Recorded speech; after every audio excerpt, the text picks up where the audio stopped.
LIC प्रस्तुत करता है डिजिटल बाल मेला, बच्चों के लिए बड़ा अवसर। हिमाचल प्रदेश विधानसभा बाल सत्र 12 जून 2023।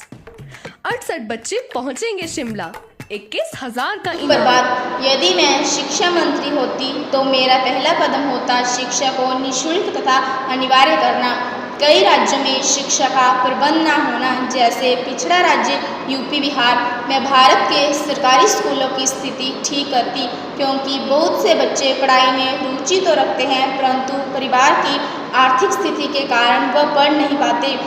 यूपी बिहार के छोटे छोटे बच्चों को काम पर लगा दिया जाता है, जिससे उनका शारीरिक शोषण होता है।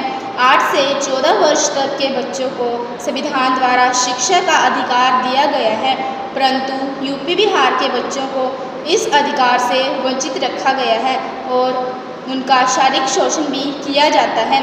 यदि मैं शिक्षा मंत्री होती तो यूपी बिहार के बच्चों को निःशुल्क शिक्षा अर्थात उनकी फीसें माफ़ करवा देती, ताकि वह बच्चे भी अन्य बच्चों की तरह पढ़ाई कर सके, क्योंकि यदि प्रत्येक भारतीय बच्चा शिक्षित होगा तो हमारे लोकतंत्रीय देश का भविष्य उज्जवल होगा। सरकारी स्कूलों में अध्यापकों की कई पोस्टें खाली होना।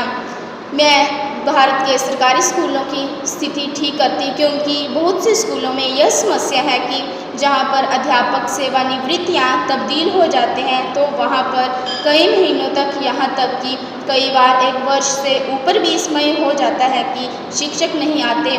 इसके लिए मैं सरकारी स्कूलों में शीघ्र ही अध्यापकों की भर्ती करवाती, ताकि बच्चों की पढ़ाई में कोई बाधा ना हो, क्योंकि यदि प्रत्येक भारतीय बच्चा शिक्षित होगा तो बच्चों के पढ़ाई में कोई बाधा नहीं होगी और शिक्षक ही बच्चों को शिक्षित करने के महत्वपूर्ण संसाधन के रूप में कार्य करते हैं। अन्य कर्मचारी नियुक्त करना।